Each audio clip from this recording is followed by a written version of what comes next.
How much truth is there that your body can only absorb 20 grams of protein per meal? Because this is something that's been floating around for a very long time. So this myth has a kernel of truth behind it, but the idea that the body can literally only absorb 20 grams of protein in a meal is outright ludicrous. The body can easily digest and absorb basically infinite amounts of protein in a meal. There's no practical limit. You'd have to be doing like massive food challenge, hot dog eating contest stuff. Even then, it's probably not really a limit. So the problem is that after the digestion and absorption of the protein comes the metabolism stage. And there is a limit to how much muscle protein synthesis the body can stimulate with a single meal. And that's called the muscle full effect. Now, it seems that if you ingest something like whey protein, which is very rapidly absorbed, a very high quality protein, in resting conditions when you are fed, 20 grams of protein seems to pretty much maximize muscle protein synthesis over the span of a few hours. However, when we start looking at mixed meals, when we start looking at post-workout conditions, protein sources that are not super high quality, not whey protein, things that are matched with fiber, meat, for example, which is much more slowly absorbed, then we see that the absorption limit changes, or that the maximum productive amount of protein that we consume in a meal goes more up to 80 grams, at least 40 grams, and in a recent study, seemingly even 100 grams, at least if that's pretty much your only meal for the day. So it seems that the body is quite flexible in how it handles protein. If you fasted beforehand, if you had a workout beforehand, the body can use more protein because it wants to build more muscle. So in that sense, the body has adapted, evolutionarily speaking, well to using the protein when there is indeed a demand for muscle protein synthesis. Like, you can't just eat your way to the Olympia. You have to actually stimulate muscle growth, and then the protein will be used for muscle protein synthesis. Right. So when people were saying you can only absorb 20 grams of protein per meal, what they meant was that was what your body can utilize for muscle protein synthesis. And that seems to have a ceiling, which is raised through exercise, through a scarcity of protein over the last period, 24 hours, 30 hours, something like that. And also presumably androgens, whether or not you're on testosterone. Yes. So we have this thing called mTOR, which is a master enzyme, and it integrates all of the signals for protein synthesis. Essentially, it looks at all the factors that govern whether this person needs to get very jacked or whether we are okay with minimal jackedness. And if this person is on a boatload of testosterone, there are lots of amino acids floating around in the blood, and you have thoroughly trashed your muscles with a workout beforehand, then mTOR is maximum effort. If, on the other hand, you are rested, well-fed, you have not worked out, then mTOR is like, we're gonna keep it at this level. Right. What is the takeaway for people who are probably training moderately hard, not doing aggressive intermittent fasts once per day? What do you think is an acceptable protein target to hit per meal? I think as long as you distribute it roughly equally over at least 3 meals per day, and you are sandwiching your workouts within a 5-hour intermeal window, meaning that your workout has to be sandwiched between 2 workouts within that 5-hour period, so you can shift them. Your workout has to be sandwiched within 2 workouts? Workout has to be sandwiched in 2 meals? 2 meals, right. Yep. Yes, sorry. So you can have a pre-workout meal, workout 5 hours after another meal, or you can have 5 hours before the workout, 4 hours, say, if your workout is 1 hour, you have the meal, and then right after you have another meal. That counts in terms of the sandwiching requirement. And then one other meal, somewhat removed from these 2 other meals, you're probably going to be okay. And at least those meals should all have at least 20 grams of high quality protein, or 0.3 grams protein per kilogram body weight. So that's usually going to be 20 to 40 grams, depending on your size. You're probably fine. If you want to really optimize muscle growth, maybe you want that 4th meal and to distribute your protein more equally, and more protein after the workout versus before. Not just right after, but in the period between the workout and sleep. That seems to be the most important period. then there's some optimization there. But for the average gym goer that's not counting every gram of food, three roughly square meals per day, you're pretty good. Okay, how much protein do you actually need? Because this seems to have been thrown up in the air. Is it 0.3 grams per kilo? Should we get up to 2 grams per kilo? It's all over the place. I conducted the last big meta-analysis on this together with a true all-star team in evidence-based circles. As far as that niche goes, and we have started, we found that in line with pretty much every study that's been done, and we have a lot of research on this, that the ceiling, the maximum effect, seems to occur at about 1.6 gram per kilogram per day. That's total protein intake per total body weight, which is in freedom units 0.7 grams per pound. So that's pretty much the point at which research no longer finds increases in lean body mass if you increase protein intake further, holding meal frequency and the like constant. A recent meta-analysis also verified that for strength development, that is also sufficient. They came at 1.5, so almost exactly the same number. I reviewed all of the data on this as one of my very first articles, which actually ranked on number 1 on Google for a long time because I was one of the first in evidence-based fitness that just looked at the data and threw out everything that we thought we knew about how much protein you need. And most of the recommendations came from supplement companies and the like. And I concluded, actually, the number doesn't seem nearly as high as almost everyone recommends. Like 1 gram per pound was kind of the minimum that was being thrown around to recommend it. And it seems that quite a bit less is also going to maximize your gains. Now, I typically recommend for maximum gains 1.8 gram per kilogram, which is 0.82 grams per pound. That will surely maximize muscle growth, assuming, again, you have those 3 meals, roughly square meals, and you are not training fasted. You have a post-workout meal within at least a few hours after the workout. You're pretty much going to maximize muscle growth. What happens if you eat over that for protein? Does it just get excreted away, or are you risking maybe gaining unnecessary weight that you don't want? Most of it gets oxidized. The body doesn't store protein directly as fat, but protein can still contribute to fat gain. In the best controlled research, metabolic wart studies by Bray et al., for example, find that if you increase protein intake far above requirements, it's simply the calories that counts, not the protein per se, but the protein does contribute towards fat gain. There have been some studies that contest this, but they are in free living settings rather than a controlled metabolic wart. So I put a lot more stock into the most controlled data.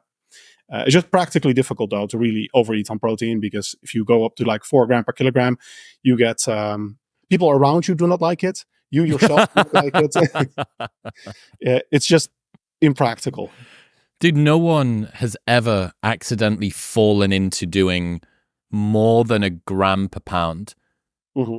No one accidentally does that, unless this is the one day where you go to a Brazilian steakhouse, one of those things with the fucking ping pong paddles that's green and they just keep bringing you meat. No one does that by accident. Like, you have to work hard to think, you just don't tumble into that much meat. So, okay, well, I mean, that's, I guess, kind of a stress alleviating for a lot of people that were, I'm probably pretty average weight for most of the guys that are watching, like 84 kilos, which I think is like maybe 180, 185, something like that in terms of, but for me to think, okay, I need to get at least 1 gram per pound of body weight, like 180 grams of protein per day is, to be honest, unreasonable to expect that you're going to get it from food, which means that you then, okay, well, I'll put a shake in. Oh, maybe I'll do a double scoop shake. Okay, well, there's 40, but that's still 140. I'm like, right, okay. So I have 3 meals of 40 grams, which is a lot. That's a ton of meat each time, 3 times throughout the day, which means I've got a big breakfast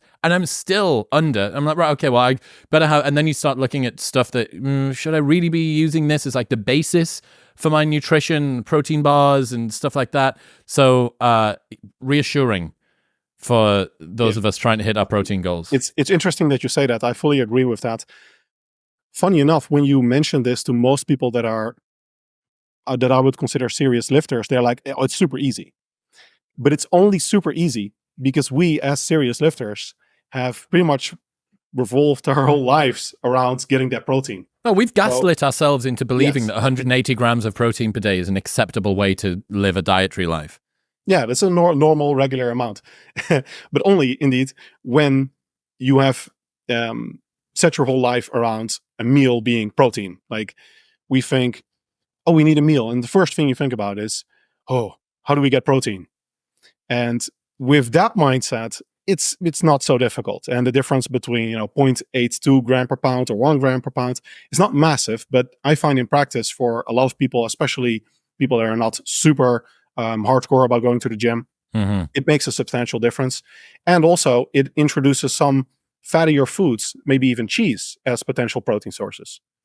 Yeah, so it actually makes a significant difference in terms of what you can eat, and it doesn't just have to be tilapia fillet. Think about, here was a study that people keep on bringing up to me about how participants are given a shake of some kind, and they're told that it's either high calorie or low calorie, and their expectation of the caloric amount contained within this shake has a effect on how they metabolize it, how their body uses it.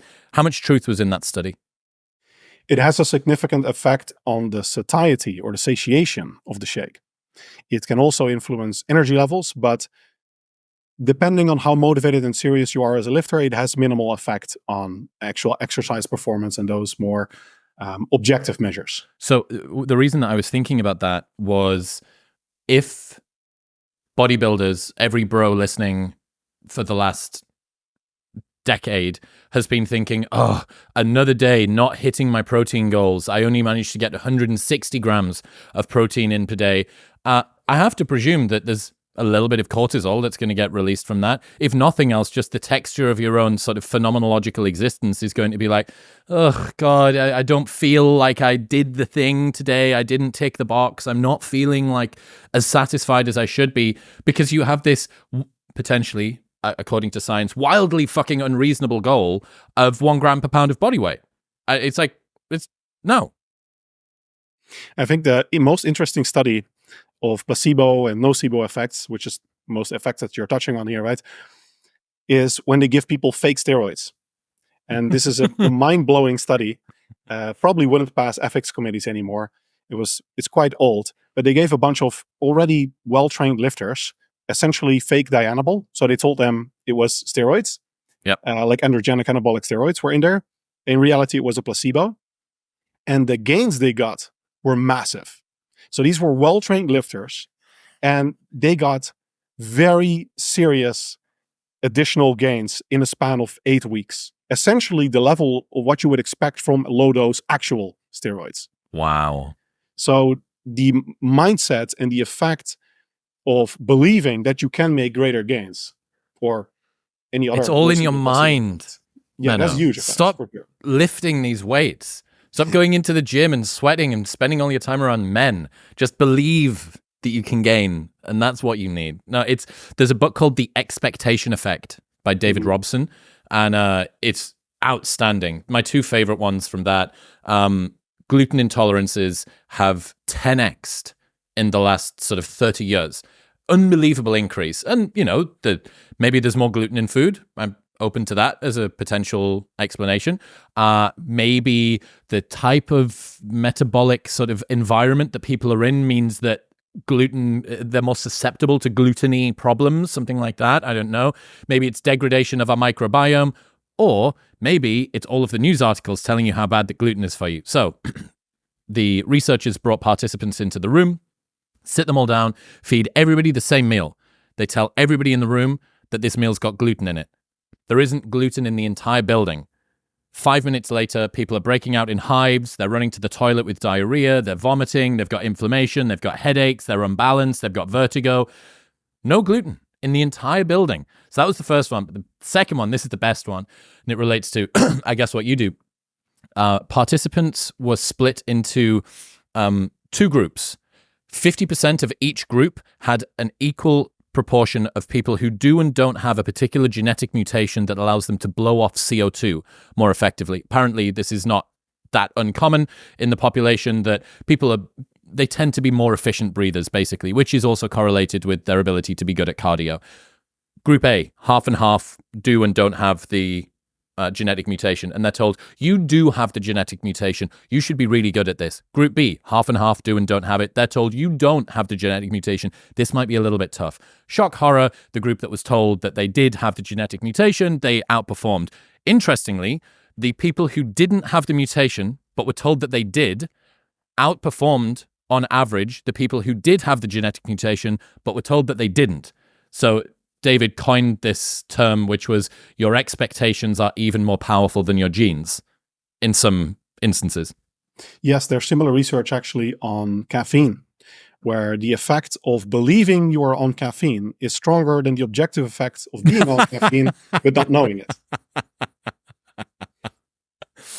God, that's so funny. The Dianabol one's wild. Well, I mean, there's also there's a justification, I think, for why you should always buy the name brand painkillers, because even though you know that the literal makeup of the drug is the same, the expectation of it being Nurofen as opposed to CVS own brand is so great that it's actually worth buying it because the pain killing effect will be increased. Yeah, I personally actually drink Red Bull or energy drink in general, even though research quite clearly shows that it works no better than just anhydrous caffeine, just caffeine powder. In fact, it might work a little bit worse, according to some research. But I, for one, prefer the taste. And subjectively, I do feel, which is most likely a placebo effect, but I do feel more. And it's very persistent. So I'm sticking with the energy drinks. Rory Sutherland has this idea about Red Bull, and he says that they purposefully dialed the taste back of Red Bull to make it taste a little bit worse than it needed to, because humans associate poor tasting liquids with medicinal properties. Like, there's no medicine that you were used to having that tasted like strawberry dreamsicle unicorn dust or whatever, new Bang flavor gets released. And the fact that Red Bull it is kind of herbal. It's a little bit bitter. It probably could be a little bit sweeter. Like, it's, you get to know the taste of it, but you wouldn't go as far as to say from first principles, oh, this is like an optimal human fucking palate tasting drink. And yet he thinks that, and I think he's probably right, the oddness of the taste kind of played into the magical, we don't know why it's working, but we think it's working properties when it first got released. It could be. I personally wouldn't say it about Red Bull, but I know that there are products where that is actually being done. For example, Parodontax toothpaste is horrible, absolutely horrible. And they made a big deal out of it being, I think it's also natural and whatever, some other stuff that doesn't really matter for your teeth. But mainly it's disgusting. It's absolutely horrible. But they had a doctor saying it's better than the others, and the others are chemical and whatever. And this is how natural toothpaste tastes like. And it was a wild success for some time. I think eventually people realized that it just wasn't worth it. Well, I like the enjoyment, dude, of having minty, fresh breath. Yeah. Okay, so something else that I guess during mine and your trajectory of bro lifting on the internet has come and gone, and I wonder whether or not it's going to come back, is flexible dieting, or if it fits your macros. What is your post-mortem on if it fits your macros as a diet methodology? If it fits your macros, which is the idea that only the macronutrients you eat count, it doesn't matter where they come from, whether it's McDonald's or protein shake or super healthy whole foods paleo meal. In the end, all that matters for at least your gains, like fat loss and the like, is your macronutrient intakes, like the amount of protein in particular and the amount of total calories in particular. That has largely been validated in the sense that those are by far the most important factors. And there have been numerous studies and individuals showing that even on an absolutely terrible, super unhealthy diet, you can still lose fat, at least theoretically speaking, as long as you get that low energy intake. It's just a whole lot harder to do it with junk foods because it's so easy to overeat on them. You want a high fiber intake and the like for satiety normally to make it long-term sustainable. And in general, I think that has been a very, very positive development. It ended for at least some parts of fitness, the debate between high carb, low carb, all these things. they are not nearly as important as total energy intake. Whether you consume super blueberry superfood or whether you're eating Twinkies, your total energy intake is by far the most important factor that influences whether you lose fat or not. If you are in energy deficit, regardless of your diet quality, you are most likely going to lose fat. So in that sense, I think If It Fits Your Macros and what later became flexible dieting has been a godsend for the fitness community as a whole. But a lot of people certainly took it to extremes. And it is not the case that the effect is exactly the same. Like fiber does have some thermic advantage. Protein does also have a thermic advantage. The type of carbohydrate, it seems that there are some effects. There was a recent study that probiotics, prebiotics, and the like may also have a few percent effect. But even if you add all of that together, you're getting maybe 5%, 10% total difference in fat loss. So for most intents and purposes, it's just how much protein are you consuming? What's your total energy intake across the week, even not even across the day or whatever, and that determines your fat loss. So that's the positive legacy of If It Fits Your Macros. What about the negative legacy of it? I think it scared, or it drove a lot of people away from healthy eating. And when you look not short term but long term, most people, like in decades, not months or years, which is long term for a lot of people in fitness, but really in what we are interested in as individuals, or at least that what I try to teach the clients and students is, how are you going to live for the next 20, 30 years, or the next decades of your life? How are you going to age? And if you look at it that way, even calorie tracking in general is not the most sustainable strategy for most individuals. It is great to develop calorie awareness, but long term, you probably want to transition away from that and actually start thinking of food choices that allow you to eat ad libitum as much as you want without having to track every single gram of food that you're eating, and making sure that, oh yes, I can be super flexible now because my macros are correct, but you are being exceedingly inflexible in the sense that you're literally weighing every gram of food that you're eating. And that has, I think, done some damage. And it's also why things like paleo do work quite well for a lot of individuals, even though in the end, yes, it's all about calories and protein. It does work when you instruct people, you give them relatedness and a frame of mindset, certain foods that are better than others. These are satiating foods that they can eat as much as they want out of. Of course, people also take that to extremes and start making paleo cookies and stuff, but that aside, it gives a frame of reference, some foods that are better than others, and most people long-term do well on that, and it's quite sustainable. So I think we have to strike a bit of a balance between what is theoretically the answer and what works in practice long-term.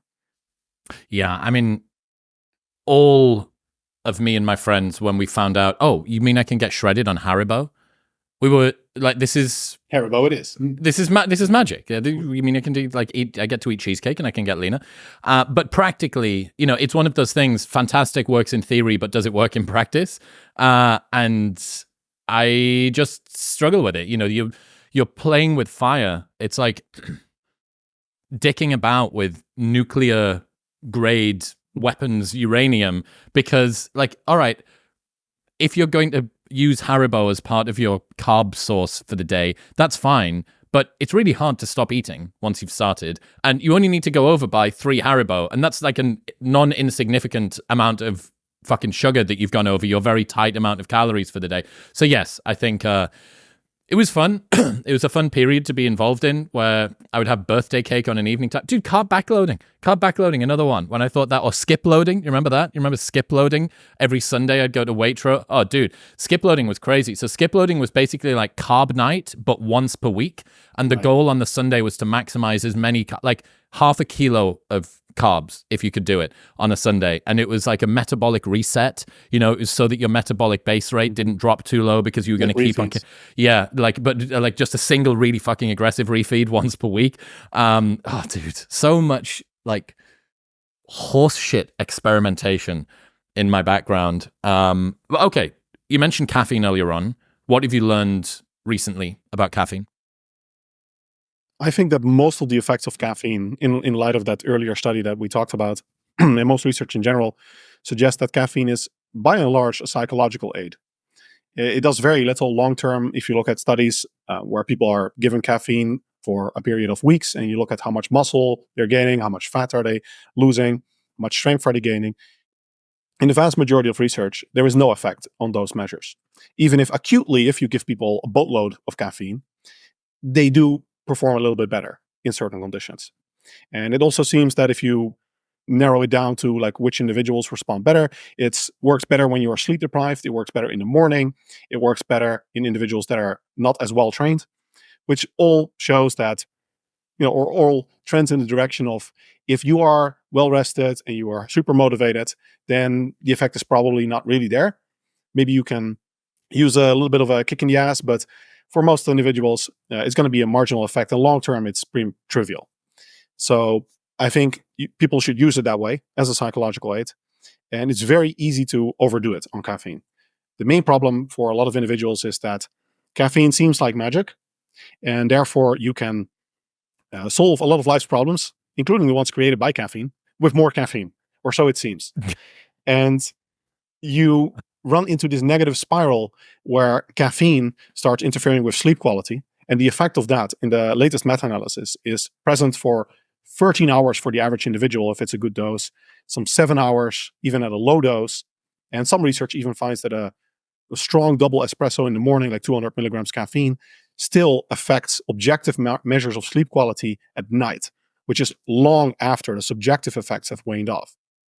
And then you enter into this spiral where you consume more caffeine, worse sleep, more caffeine, worse sleep. And in the end, you're just consuming a lot of caffeine, and it feels like you're functioning better than you were before. But in reality, the caffeine is simply keeping you at baseline. So you are not improving your cognitive functions, your life, or anything.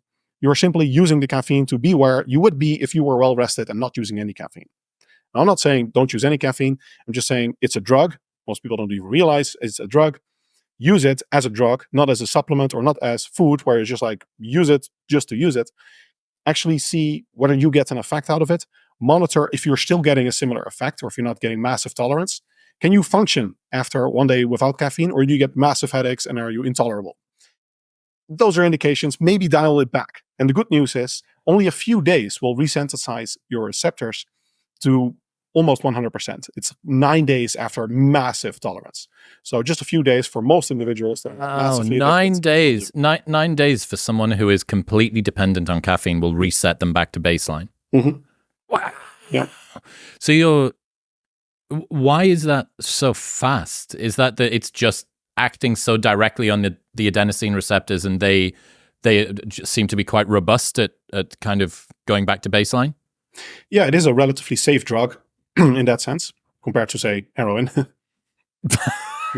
Right. That's what I want all drugs to be compared to. It's a relatively safe drug, ... compared to heroin. Yeah, it's still easy to abuse, but the abuse effects are not nearly as bad as that of the drugs that are commonly banned because people would abuse them. Right, yes. What about the difference between caffeine and pre-workouts? I haven't used pre-workout for quite a while, probably 5 or 6 years. Did for a long time, the world of Jack 3D and NO Explode and stuff, and then dipped out. Presumably the technology, whatever that means, behind pre-workouts has continued to get I know there's no stim pre-workouts now. I don't even know what that means. Talk to me. What's the science say about pre-workouts for improving performance, that versus caffeine? If you are using a pre-workout, what should you look for, et cetera, et cetera? We never advanced past Jack. Right, we peaked in 2011. Jack was peak pre-workout. Okay. Yeah, Jack was not so safe, actually. But caffeine is pretty much as good as it gets.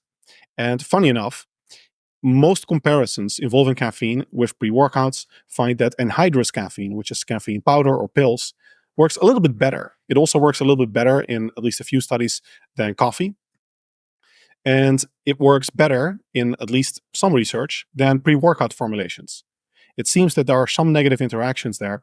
They're small, and if you like your pre-workout, it's fine, because in the end, it's almost a psychological effect anyway. But there is some negative interaction, it seems, between at least caffeine and creatine, and possibly between caffeine and citrulline or beta-alanine, one of the more popular pre-workouts that are at least somewhat promising in terms of supplements. So by and large, I would say just consume what you feel best or what you like best. But you don't have to spend a lot of money on fancy pre-workouts. They're absolutely not essential. In fact, they are pretty much useless for the vast majority of products.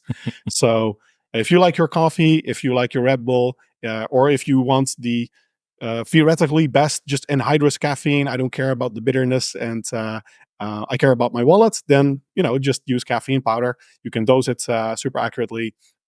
So that is the theoretically optimal solution, I suppose. But yeah, no, pre-workouts, I have very little regard for their efficacy. What about fat burners? Do fat burners work? No. There have been a couple reviews which all essentially concluded that fat burners don't actually burn fat. At best, they increase energy expenditure a little bit and maybe decrease your appetite. The best ones are illegal, though, and they are decidedly worse than, for example, fiber supplements. And even those are not great because of the digestive side effects, and you're better getting it from food. But, for example, fiber supplements somewhat reliably result in fat loss because when people supplement fiber, it decreases their appetite, it makes them fuller, they eat less, and therefore they lose fat. Fat burners maybe increase energy expenditure a few percent over a few hours until you become tolerant to them. And that goes for caffeine. And pretty much everything else that works is now illegal, like Jacked. God damn it. Yeah. An FDA ruining the party as per usual. Isn't it interesting that so many of the things that we've spoken about so far today are to do with satiety? That there's this, it's such a principle, such an underlying fundamental principle of you have a degree of hunger. How much is that going to make you eat? And then what are the foods that you're choosing? How calorie dense are they? How palatable are they? How sick do you get of eating them? I had a conversation with Johan Hari about his new book, Magic Pill, about Ozempic. And it's crazy just how much of modern human weight gain, downstream health problems, heart disease, stroke, all of that stuff is just food is way easier to overconsume because of how palatable it is and way more calorie dense than it was typically and designed so. And what pretty much everything that we're doing now is to try and if you eat more fiber actually takes up room and real estate in your stomach, and that means that you can't take it up with Pringles or whatever. So much of what we're doing is just basically trying to compensate for this evolutionarily mismatched diet environment. Yes. A good frame of mind that I like to use is that you have a certain amount of appetite units every day, and you have to fill those up. Because realistically speaking, long term, you're not just going to be hungry every day, right? Nobody is six-pack lean, and they're like, yeah, I've been hungry for 10 years, bro, but look at these abs. Nobody wants that. Mm-hmm. So in the end, not being hungry, at least up to a certain point, is essentially a long-term requirement to be sustainable and happy. So you want to fill up those appetite units, and there are different foods that have a certain different number of units that they fill up. So if you have Haribo, it fills up very few units, but it has a lot of calories. And then there are other foods that fill up a lot of those units, vegetables in particular, for very few calories. And that in itself, or that by and large, is the puzzle that we have to solve for fat loss. You want to get your protein in, and you want to fill up those appetite units. And I like to have the frame of reference that most meals should have a protein source and a filler. Something that fills you up without having a lot of calories, and you want to get your protein in. Protein also helps itself as a filler, but usually you want something like vegetables, potatoes, depending on preparation, something with fiber and some more volume to fill you up. With that mindset, I think for most individuals, you can have very good fat loss diets that are long-term sustainable without even necessarily tracking your calorie intake and weighing every gram of food that you eat. Yeah, well, I suppose what you're trying to do by weighing the food is to reverse engineer the environment that you would get into if you did what you're talking about in any case. Yes, and it is exceptionally beneficial to count your macros, to weigh your foods for at least a few weeks, if you've never done it, to develop calorie awareness. And it will blow your mind.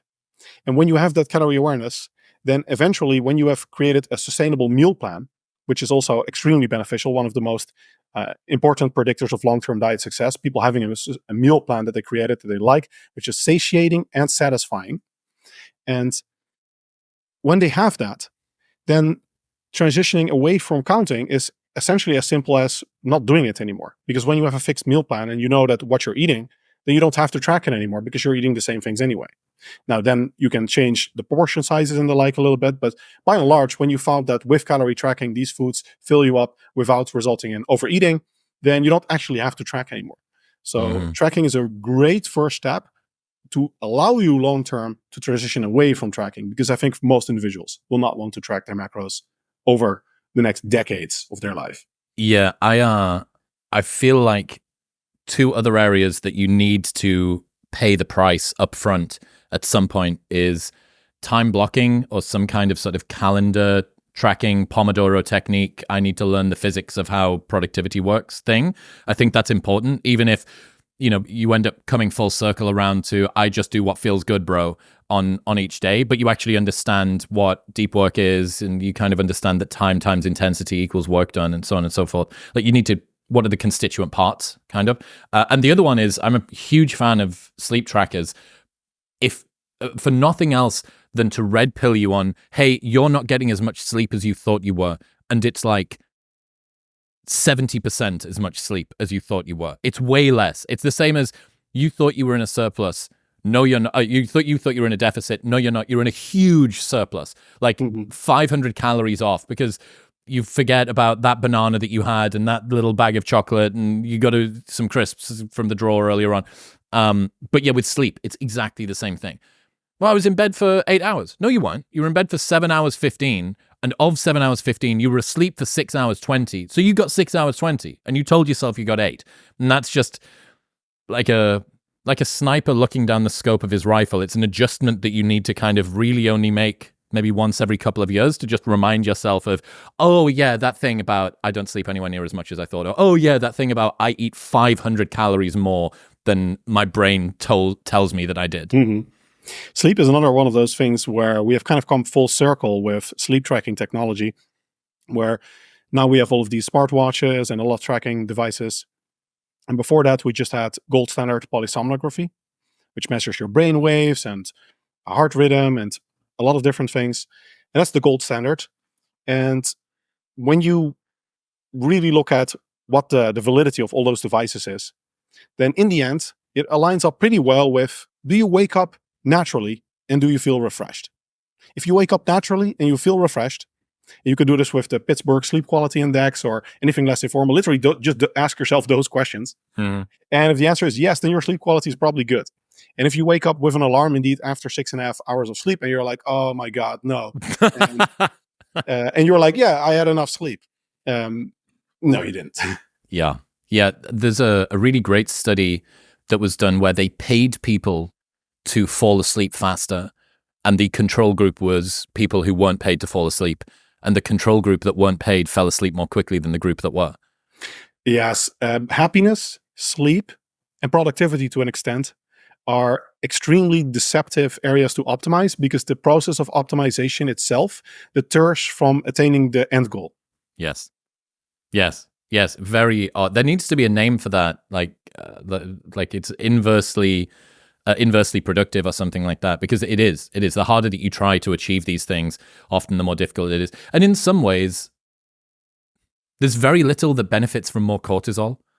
There's not much stuff where you think, oh yeah, my outcome in X domain would be improved if I was more stressed. And the very act of applying pressure to yourself to achieve the thing induces the stress, which probably makes the achievement of almost anything harder. Definitely.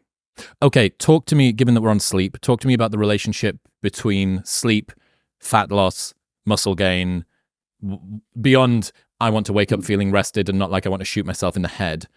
What happens to our bodies based on the amount of sleep that we get? So the traditional kind of bro mindset to that, which is also how I used to think about it, is that sleep is somewhere quite low on the hierarchy, where we know it's important, but not nearly as important as how many sets of biceps curls do I do and how much protein am I consuming at lunchtime, right?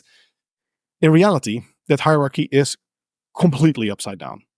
sleep has massive effects on, well, everything, but also fat loss and muscle growth. So there have been at least 4 studies, to my knowledge, that have found very significant effects of sleep restriction in particular on reduced fat loss, reduced muscle growth, reduced strength development. And the effects in multiple of those studies are over 50%. So there was one study where they contrasted, I believe, 7.5 and 5.5 hours of sleep. And the group with just 2 hours of sleep deprivation, essentially, lost essentially half the amount of fat and double the amount of muscle.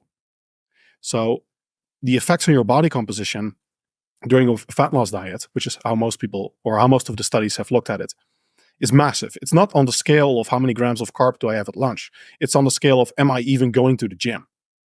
So sleep is right up there with just the big effects, like high protein diet, resistance training, decent total volume of resistance training. Sleep is pretty much right up there with the pillars, the fundamentals. It's not something to optimize. It's one of the pillars. It is the thing. Yeah. Wow. Sleeping 5 hours instead of 7.5 hours reduces fat loss and increases muscle loss by over 50%. So that's in a fat loss phase. Presumably the effect is exactly the same. Like that doesn't matter whether you're in calorie deficit or calorie surplus. Your muscle, would it reduce muscle gain by, I'm trying to work out what the converse of this would be. I think during a bulking phase, like an energy surplus, the effect would be less. And the most drastic effects are found in the studies where they have weight loss diets. It might be the interaction that sleep deprivation and stress have a very negative interaction effect. Like if you have a certain amount of stress that you experience and you're well rested, you can tolerate it. But when you're also sleep deprived, it has a very negative interaction effect where the stress interferes further with your sleep quality. And because you are not well rested, you also respond a lot more adversely to the stress.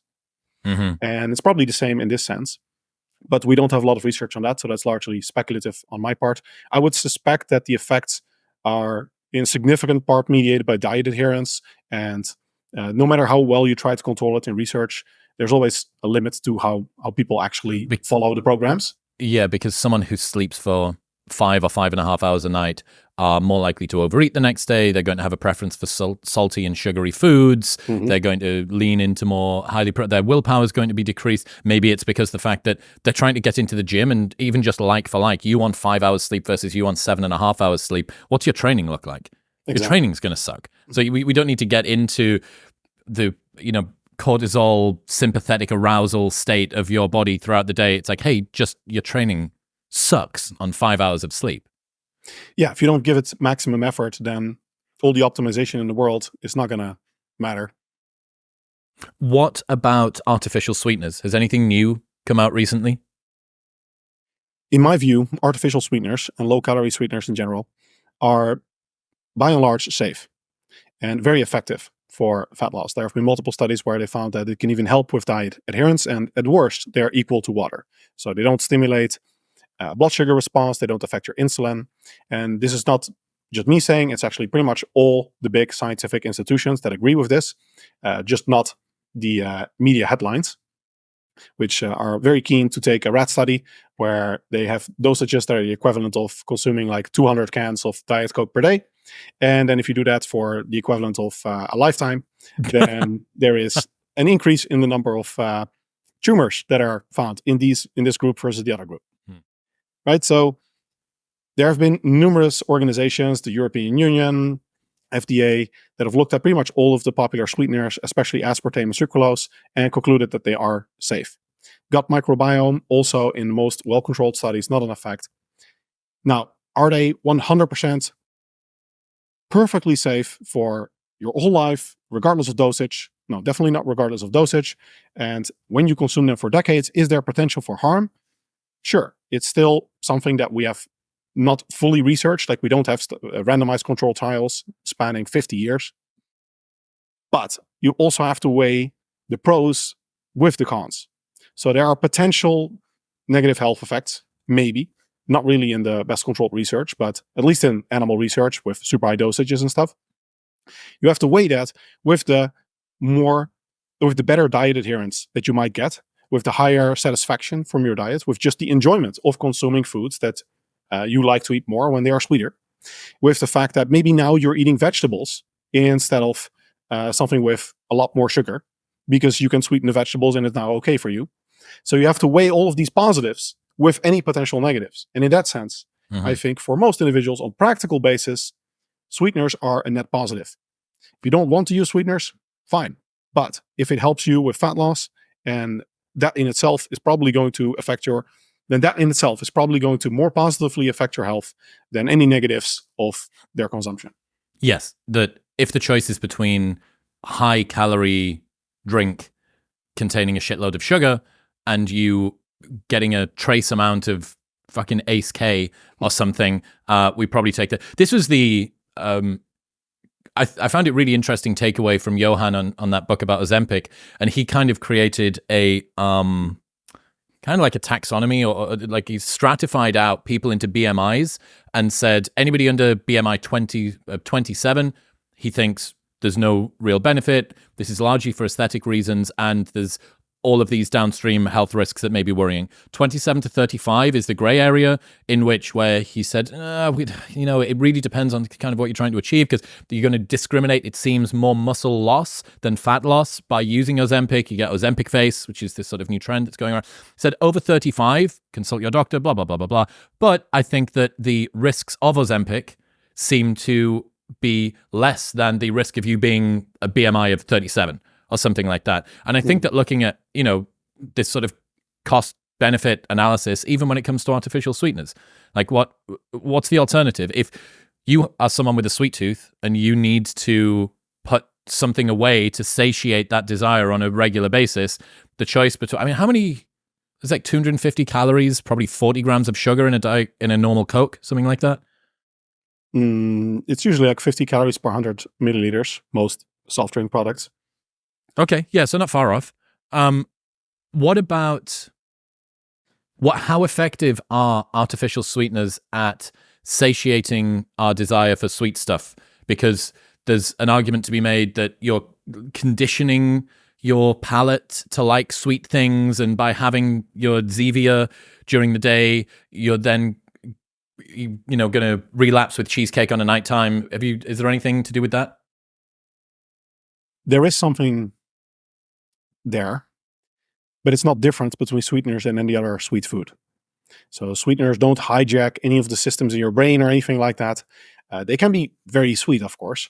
And in general, humans learn to like what they eat. It's funny, people think that they don't eat things because they don't like them, but research actually shows that we learn to like the foods we eat. So we like foods because we eat them in part. Of course, we also eat food because we like them, but you can actually retrain your brain and even your reward pathways in your brain to like vegetables, for example. And you can see that when you do brain scans with people that have eaten vegetables for a long time, the reward pathways actually light up more in their brain when they're used to vegetables. Now, a similar thing can occur with salty food, sweet food, anything. So if you eat a lot of sweet foods, you might like sweet food more, and it might increase your what level of sweetness you find agreeable, but it's very context specific. It's limited. And as long as you can satisfy that with your sweeteners, there is not really a problem there. So I don't think that there's anything malicious there in terms of sweeteners having these negative effects. I can't believe that you suggested somebody putting sweeteners on vegetables. That seems like I don't know. I've never even considered it. Who knew that I could just sprinkle some Splendor across broccoli and it would taste nice? It's amazing. Broccoli, maybe not, but I add sweetener to almost everything. I put sweetener in my soy sauce. Yeah. So, oh my God, what is wrong with you? It works super well. If you eat, for example, pasta or tomato soup, and what is the difference between like a super good, high quality tomato soup and a really average one? It's the level of sweetness by and large.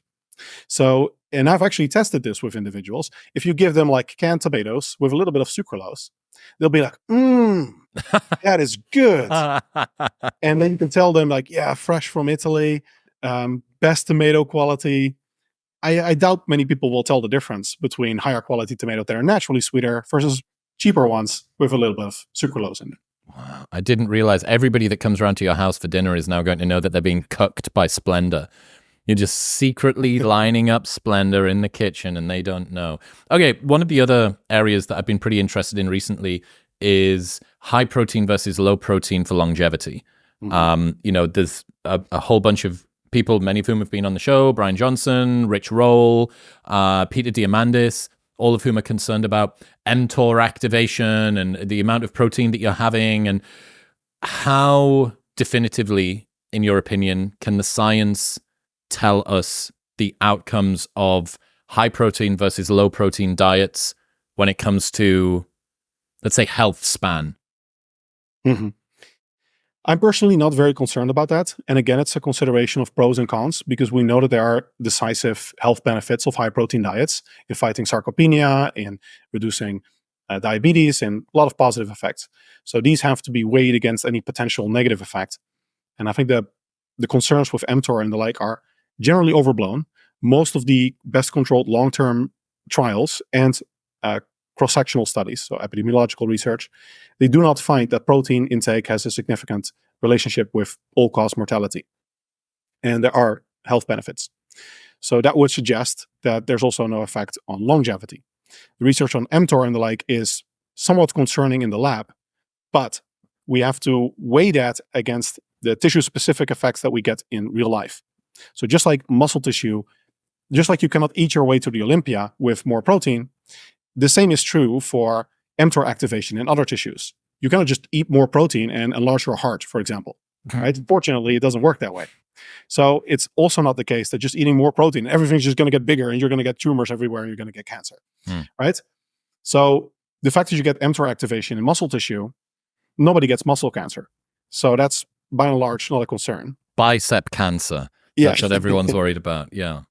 So in general, I think the rationale, the mechanisms there is cause for concern, but the current research does not point towards negative effects. In the longest randomized controlled trials, we don't see negative health effects. And in the associative long-term research, we don't see effects on all-cause mortality. There was actually also in that study where they looked at protein intakes up to 100 gram and if that still contributes to protein synthesis, they also looked at autophagy, and it was not affected actually by high protein intakes. It's also tissue specific. And by and large, I think, in particular, if protein helps you stay lean, that is going to be worth more than any negative effects of protein intake. Because we know that if there's one thing that will extend your lifespan, it's probably caloric restriction, which translates into being and staying lean long term. I think those positive effects will be much more important. On the scales of time. When you say staying lean, how can someone normal, what's the adjudication, the metric that I'm staying lean, I am within a healthy whatever, what does that mean? At least not overweight by conventional standards. So but based on what, BMI? Yeah, if you're not doing strength training, then BMI is probably fine. If you have some estimate of your body fat percentage, then you want to be below about 21% for men and below 33%, 31% for women. Just to interject there, everyone that listens to this podcast is jacked. Everyone trains. So given that BMI becomes a less useful metric, I suppose, because it can't account for where is this weight being held and muscle is pretty dense, how should someone balance off, okay, I'm not at 21%, I walk around at 17% body fat or something like that.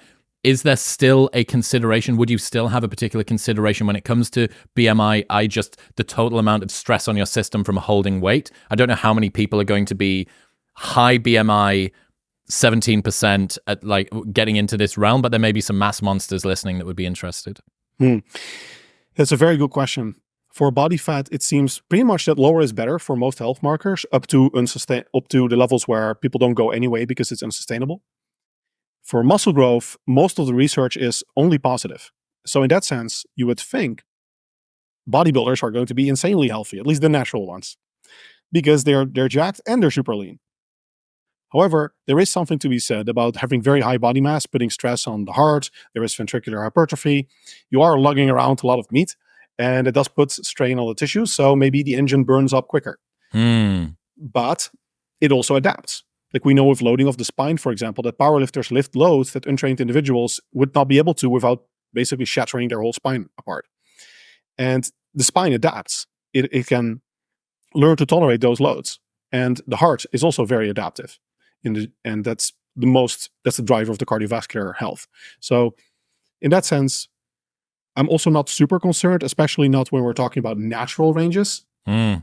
Right. So you're saying that your natty limit will probably cap out the leanness plus BMI equation that we're trying to come up with here, because let's face it, you're just not going to get that big.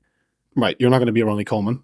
So right. That's good. In one way, that's kind of, I know it's sad for those of us that just want linear growth across our time in terms of lean body mass, but it is nice that there's this kind of like a built-in fail-safe that presumably ancestrally would have been pretty rare to have tapped. Like, I don't know how many nomadic hunter-gatherers 50,000 years ago were dying soon because they were just too jacked and lean. But that given that we now have all of this luxury time to go and lift things and put them down in the same place in an air-conditioned room, that we still, presuming, again, that you stay natural, we still do have this kind of ceiling. And maybe that is the thing around about that where you go, until the time that I start taking androgens, I'm probably going to be fine. And this, just gain as much muscle as possible. You're probably going to be fine. You don't need to really worry about lugging around all of that extra weight. Yes, in particular, because I would again go back to the cost-benefit analysis. We know that muscle growth is very effective at lowering blood sugar levels and increasing insulin sensitivity. It's like you have a huge sponge where that could always absorb a lot of blood sugar. So being jacked is actually insanely effective at preventing type 2 diabetes. It's almost impossible to get type 2 diabetes without a huge genetic propensity if you are lean and jacked. And indeed, in research, we see that people that lose a lot of fat and build muscle, they can effectively cure or reduce all the symptoms of type 2 diabetes, sometimes in a matter of 8 weeks. There have been some studies. No way. Yes, massive effects.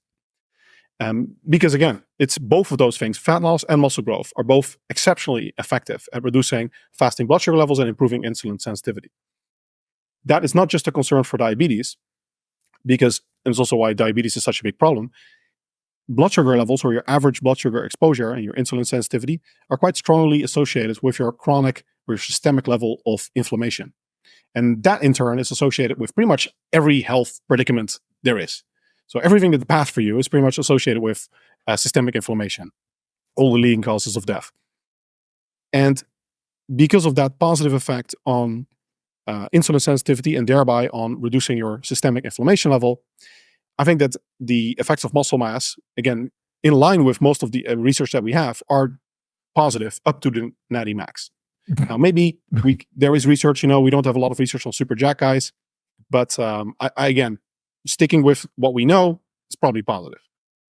That is an area that I'm not really too sure why, but continuous glucose monitors, talk of reducing insulin sensitivity, blood sugar levels, glucose monitoring, all of this stuff. That's like a new wave, I think, that I wasn't really hearing too much about. I would say the first time I heard about it was carb backloading, skip loading, carb night, that stuff, because that was the way that you portion off carbs and your insulin sensitivity is decreased later in the day, which, you can like partition it more effective, some bullshit, I can't remember.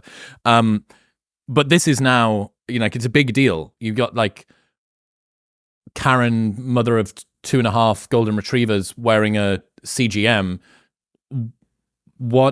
How legit is using that kind of technology to inform us, and what should people that are using that take away from it? What's real and what's rubbish? Well, I think the biggest factors are simply being jacked and lean. So all comes back. I love the fact that it just comes back to being jacked and lean. That's my favorite thing. Yeah, body composition is simply a huge factor. So just like when we talk about where sleep ranks on the hierarchy of like factors that influence muscle growth and fat loss, your body composition itself has huge effect on your health. That's also why we see in research, for example, to illustrate how effective fat loss is for health improvements, people that lose fat in research almost invariably get healthier, regardless of diet quality, regardless of whether they crash diet. There's even been a case of some professor that did a Twinkie diet or something, and he just took some multivitamins and ate some Twinkies and lost a lot of fat over the course of a year or something. And pretty much all his blood work was better despite essentially living on Twinkies. So the effects of being lean, and especially if you add being muscular to that, are massive. And indeed, in research, we see, with very few exceptions, that people that lose fat, their cholesterol levels go down, their blood sugar levels go down, their heart rate goes down, blood pressure can go down, not as consistent as the other factors, but almost any metric you look at as a health biomarker, it improves the leaner you get. And there's not even a very clear limit. Like at some point, we know that hormone levels, anabolic hormone levels, they start tanking when you get super lean. But it's even debatable if that is really bad for your health. So by and large, for most people, up to the point where they wouldn't go anyway because it's not sustainable to be 5% body fat year round or whatever, being leaner probably is better. And realistically, I guess people are probably going to struggle to hold. What's the leanest that you've ever been, actually? Probably 4 or 5%. Wow. What does that feel like? Crap. Feels like crap. Wow. Yeah, I think maybe the lowest I've ever been, I probably got down to maybe like 8.5, something like that.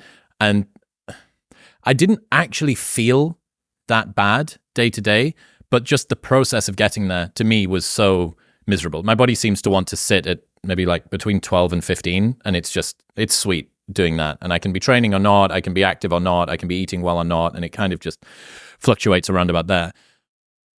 What are the things that you wish, when it comes to diet, body composition, and the modalities as well that people are looking at, what are the things that you wish people would pay less attention to? What are the things where people are kind of very unnecessarily manic and focused on that you think, I know this sounds sexy, or this is something that you're really bothered about, or it's trendy or whatever, but I really don't think that it's worth the effort? A lot of things. I think carbohydrate intake is massively overemphasized. In my latest systematic review of the literature, we found minimal effects of carbohydrate intake on strength training performance. Now, if you are a tennis player or a soccer player, it's a whole different ballgame, no pun intended. But if you are just doing strength training, you go to the gym, you lift weights, your carbohydrate intake has minimal effects on your performance. Most of those effects are psychological. There are nocebo effects. And there's even direct research showing that people that believe they need carbs, they respond more positively to carbs than people that don't have that essential constraint. So carbohydrate intake, definitely very overrated. Supplements are massively overrated in general. Branched chain amino acids are still super popular, like pre-workouts we talked about. Most supplements in general are just there to fine-tuning, right? At best. Other than that, for training, I think exercise order is actually something that it's not negative that people pay a lot of attention to it, but people are wasting a lot of time and they're being needlessly inflexible with their exercise order. Most research finds that you can be quite flexible, and you can, what I call combo sets with a lot of exercises that stimulate non-overlapping muscle groups. For example, squats, chin-ups, overhead press. You can combine all of those, but you don't have to superset them. So you can take a minute of rest after squats, then do your chin-ups in the same rack, and then take a minute of rest, reduce some of the weight, then do barbell overhead press in the same rack. And it's super time effective, and it's just as effective for your gains as doing your set of squats, 5 minutes rest, set of squats, 5-minute rest, and you're just spending a whole lot more time in the gym. Dude, I can't remember when it was. I think it was probably about 6 years ago when I saw that every leg extension and hamstring curl in the gym is next to each other. They're like brother and sister, are next door neighbors, every single one of them. And I remember I had this, like, the sky opened and Moses came down, and I realized, why the fuck have I not just been using these two? And you actually can superset these two things because you're not cardiovascularly, you're just not that drilled. And I honestly don't think that there's been any difference other than I've saved myself 15 minutes a session every leg workout for the last like half decade just by moving between those two. And that's one of those things where it is kind of like bro science in that this is, look, it's a procedural sort of structural thing that you do when you're training, and you just get into this rhythm of like, oh, okay, like I know that's like when you realize that for you, because of the articulation of your shoulders, that actually overhand pull-ups are better than underhand chin-ups, and you've always wondered why your forearm hurts after this. It's like, I just struggle to get into that position, or whatever it might be. Or you go neutral and you're like, oh wow, all my shoulder pain goes away. Just accumulating little bits of personal wisdom like that's what training age, I think, is really beyond the I have good sort of set point muscle activation, neural drive's good. That's like one of the other best things that you compound by getting older in the gym. Specifically about the superset of leg curls and leg extensions, there is actually a difference, but it's positive. So it's called an antagonist superset because you are basically training the exact opposite muscle functions. And if you do the leg curls first, this has been directly researched, you get a better effect. So if you do leg curls and then leg extensions, then your leg extensions actually have higher levels of muscle activity. It's a marginal effect, but you also have higher total performance. So you can actually do more reps.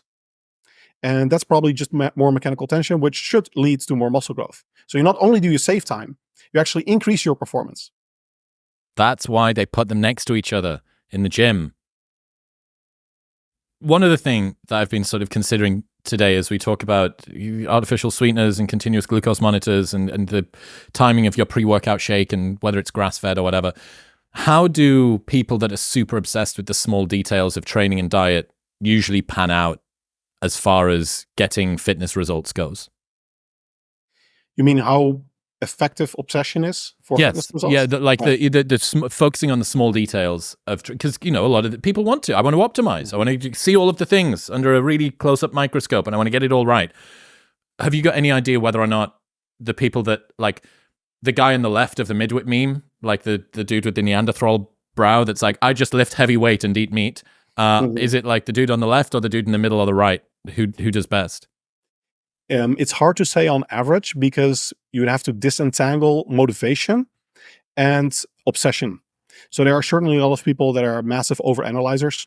Like they're not going to the gym, but they are, worrying about how many grams of carbs to eat, or they're not tracking their calories, but at the same time, or they are tracking their calories, but at the same time still going to McDonald's and always and are overeating. People have just their priorities completely mixed up. That's definitely a real thing. On the other hand, generally, people that are more obsessed are probably also more motivated. And motivation is huge. More motivated people just get better results, for sure. So it probably depends on kind of where you fall on the, are you overanalyzer obsessive type, or are you just super motivated? Like, I want to know every single detail because I will take advantage of every single advantage I can get. Yeah, that's such a good point to say that the type of mentality that someone has that would cause them to be very obsessive and pay attention to the details probably has more upstream effects, which means that they are going to be more consistent with their training and they are going to be X, Y, and Z. The problem, if this is a matrix of like how obsessive you are versus how much you pay attention to details, the worst one to be in is someone who pays attention to lots of details but isn't obsessive, because that's the person who is going to be bothered about where their continuous glucose monitor is but hasn't trained twice this week. And that's stepping over dollars to pick up cents, so to speak. Talking about motivation to train, what have you come to realize through your own experimentation personally and the literature and stuff like that? How can people keep their motivation to train nice and high? You can keep your motivation to do anything nice and high, basically by cultivating intrinsic motivation, which means you need relatedness, competence, and autonomy. Those are pretty much the driving forces of both happiness and intrinsic motivation to do anything in life, which means that specifically for training, you need to have a certain degree of freedom to make your own training program, do things the way you like it, so that you're not in some rigid program that you don't understand why it works and you just have to follow it and you don't like the rules, but this is the diet. So that's the autonomy aspect that you want. And if you can combine that with competence, that you also know why you're doing what you're doing, and you have some basic understanding of human physiology, you can create your own training program, your diet, that is very beneficial. And then you also need some degree of relatedness with the activity. So whether that's being a gym bro or whether that's just having a strong relatedness with being jacked, like Oh, the for personal identity development. of this kind of you wear the clothes, like you enjoy wearing Gymshark or whatever.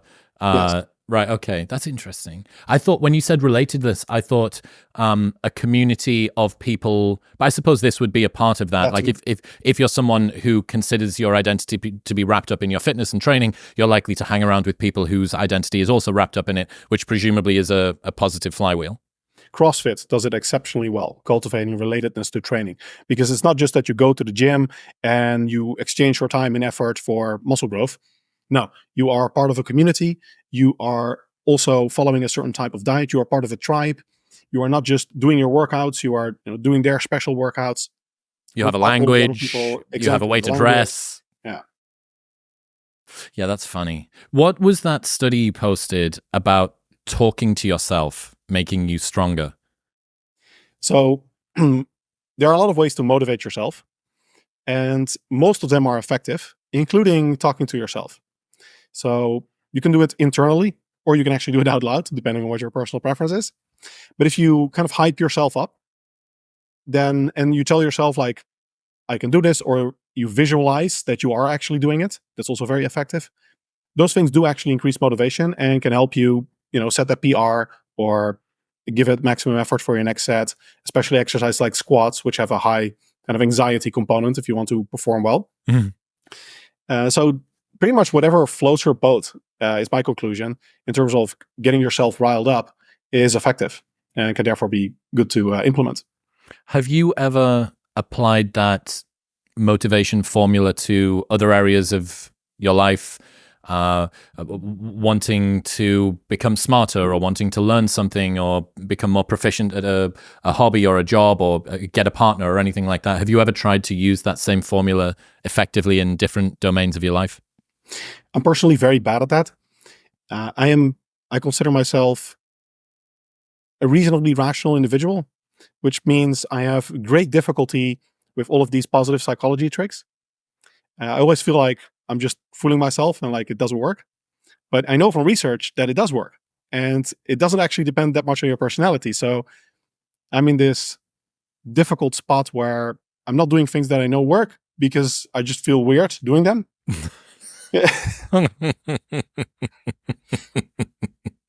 Yeah, there's a level of sort of rationality that you get to where you realize that you've made yourself less effective by being more rational. I mean, like maybe a perfect example of this would be religion. That people that are religious, they live longer, they have better life satisfaction and happiness, they have all of this other stuff. And Sam Harris or Richard Dawkins or someone can come in and go, well, that's stupid. Like you can't all be right. And we mean that Muhammad flew to the moon on a winged horse or whatever it might be. But then you go, look, what's the outcome that we're trying to get here? Are we trying to live a effective, happy, fulfilled, flourishing arete life? Or are we trying to be truthful and ultimately rational? And really, what is the reason for being truthful and ultimately rational? Presumably it's to improve the tiny sliver of existence that you've got while you're on this planet, and you kind of like sacrificed the thing that you wanted for this outcome that is supposed to be able to get it, but actually doesn't when you look at it in the cold, harsh light of day. Yeah, so I struggle with the same thing what you have with religion. I think you talked about it in your Q&A, where you want to reap the benefits of religion without actually being religious. And I try to reap the benefits of positive psychology without feeling like I'm tricking myself. But it's hard. It's hard. It's a tough life. Yeah. Okay. What are the most underrated bodybuilding foods? We've got a panoply of different things that we can throw on our plate. What's the most underrated ones for someone that wants to get jacked? Olives. No way. Yes. Shut up. There is some olives are just a generally super healthy, quite satiating food with great fat sources. There is actually some research suggesting that the fats in or some of the phytochemicals in olives have also anabolic properties for your muscle, but I wouldn't get your hopes up on that being very significant. But it's just a food that you almost never see in fitness circles, but it's super healthy. It has fiber. It's quite satiating. Great fat source. So I put that one up there. And other than that, berries, probably. Berries are also exceptionally satiating for how few calories they have. And you don't hear that much about them. In health circles, yes. In fitness circles, less so.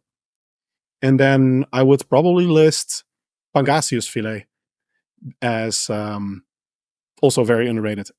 What is that? It's a white fish that is actually flavorful.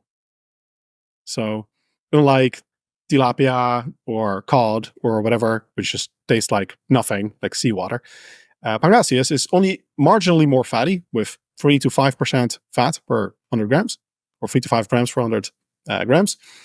20 plus gram protein, so super good protein source as most fish. And just much more flavorful and good types of fat too, like omega-3 fatty acids. So again, all of these things just fall under practical considerations and health things, because if it fits your macros is largely correct in terms of muscle growth and fat loss, that there are no magic muscle building foods and there are no magic fat loss foods. It's just foods that you like, that fit into your diet, that are satiating and satisfying for you and are also healthy. What about eggs? Are eggs healthy? Eggs are not healthy, but they're also not unhealthy. So eggs in most studies score essentially neutral. They have no relationship with all-cause mortality in the best research, for example. Effects on cholesterol are also super modest, much more modest than you would think based on their cholesterol content. Their fatty acid balance is quite good, especially if they're omega-3 eggs or flaxseed fat eggs. Then the ratio is a little bit better between the fatty acids. So generally, a very nutritious food, high protein, decent ratio of fatty acids. But in terms of health, like, are you going to be healthier when you eat them? Which is the case for, say, avocado or olives. Like, you can give that to people in a study, and 8 weeks later, you can see that their biomarkers are better than they were before. That's not the case for eggs. And some people are hyper responders. They might experience a more significant increase in cholesterol levels, in LDL cholesterol levels in particular, or ApoB, which is the better marker than LDL cholesterol. So in that sense, I would say they're definitely wrongfully demonized because they're a very nutritious food and it has a lot of utility, but they're not healthy in the sense of, health promoting. I would rate them mostly as neutral. Okay. What about red meat?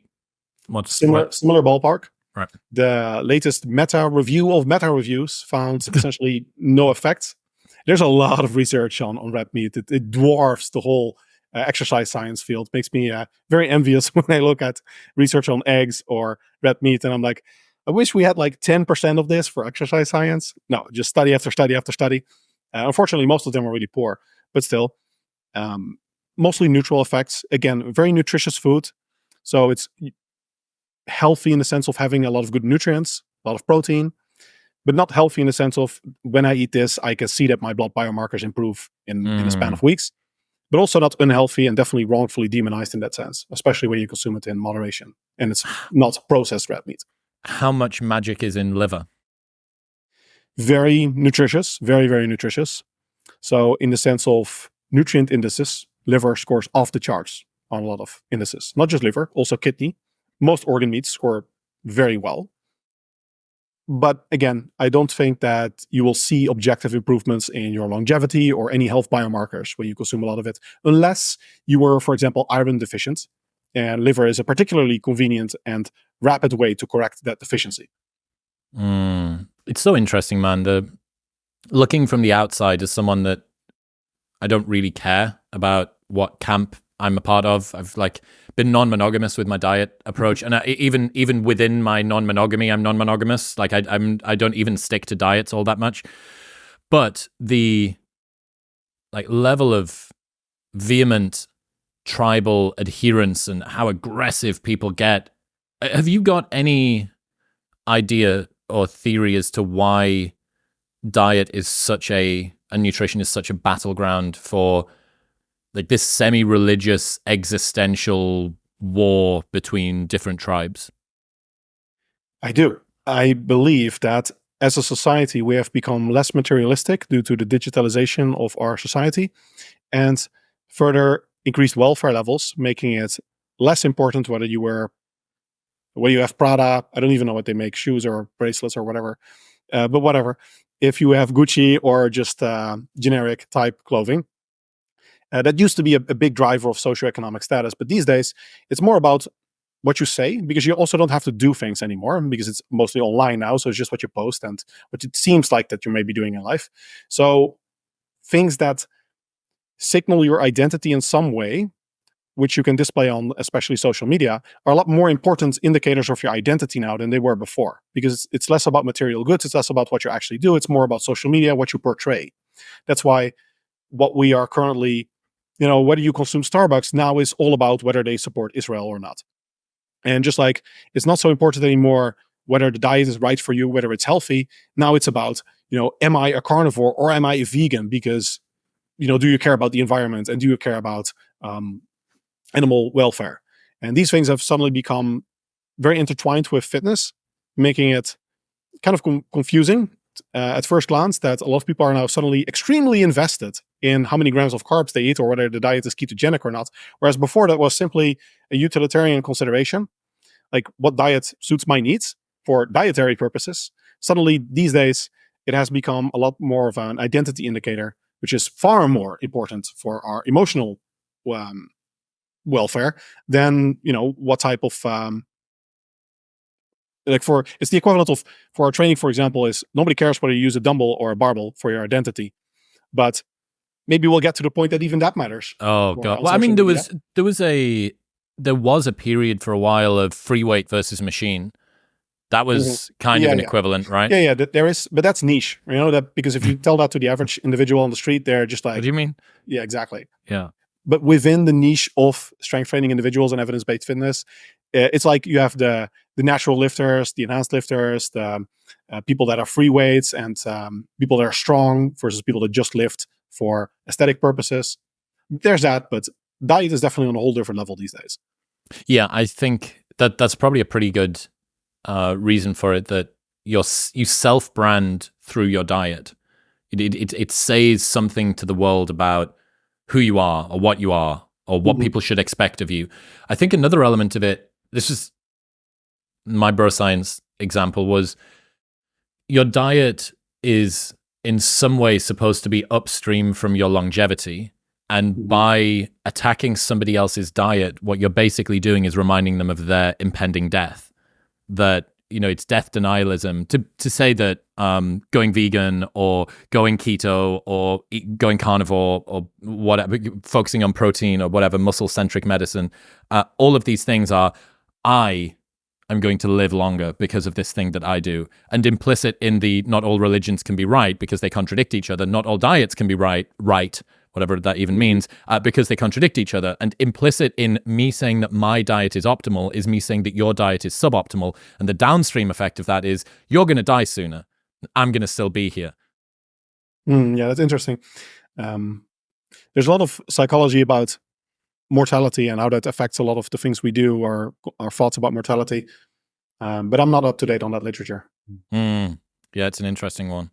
Menno Henselmans, ladies and gentlemen. Menno, I've been really looking forward to this for a long time. There's like a million more things that we need to get into, but we can bring this one into land today. Where should people go? They need to follow your Instagram. They need to check out all the other stuff you do. Where should you send them?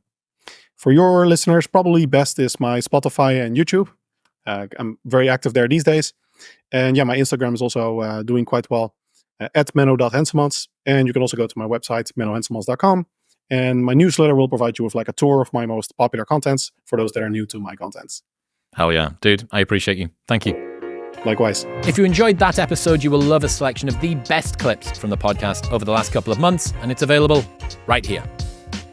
Go on. Give them a watch.